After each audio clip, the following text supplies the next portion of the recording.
Si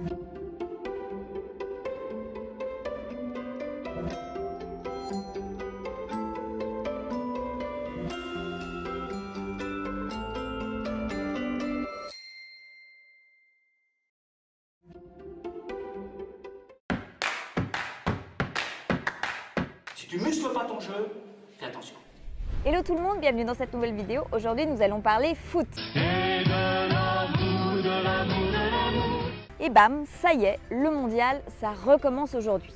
No, God, please, no, no, no. Si comme votre chéri vous adorez le foot, c'est canon. En revanche, si le ballon rond c'est pas votre truc et que votre chéri lui est au taquet, votre couple risque d'être au bord de l'implosion. Alors voici 3 règles élémentaires si comme moi vous voulez éviter le clash de la Coupe du Monde. Règle numéro 1, fixer des limites. Alors on est parti pour 64 matchs. 64 matchs ? C'était malade.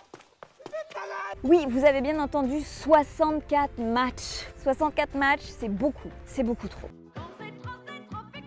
Déjà, plus d'un match par jour, c'est l'enfer. 1, 2, 3, si vous ajoutez à ça les émissions télé d'avant-match et les émissions télé d'après-match, bref, c'est l'overdose. La solution, c'est qu'ensemble, on doit décider d'un cadre.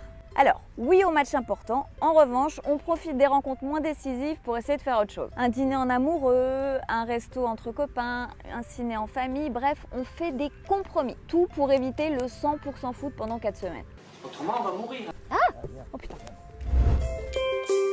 Règle numéro 2, on fait un pas vers le foot. Le but, c'est de partager avec votre chéri un petit peu de ce qui le fait tellement vibrer. Alors on essaye au minimum de se tenir au courant des résultats importants, des joueurs stars comme Mbappé, Messi, Ronaldo, Neymar, enfin je les connais tous. Et on essaye même, de regarder ensemble quelques matchs pour essayer au moins de partager quelque chose et que Coupe du Monde rime quand même avec on fait un peu des trucs ensemble. Et puis partager un peu de sa passion, c'est s'intéresser à lui et puis bon, ça rapproche. Si vous voulez vous la jouer un peu, vous pouvez même sortir ce genre de phrase. La vache, vachement efficace ce 4-3-3 de Deschamps, dis donc. Mais il n'y a jamais hors-jeu là. Pour un arrière, il met énormément de buts. Épatant cette fille.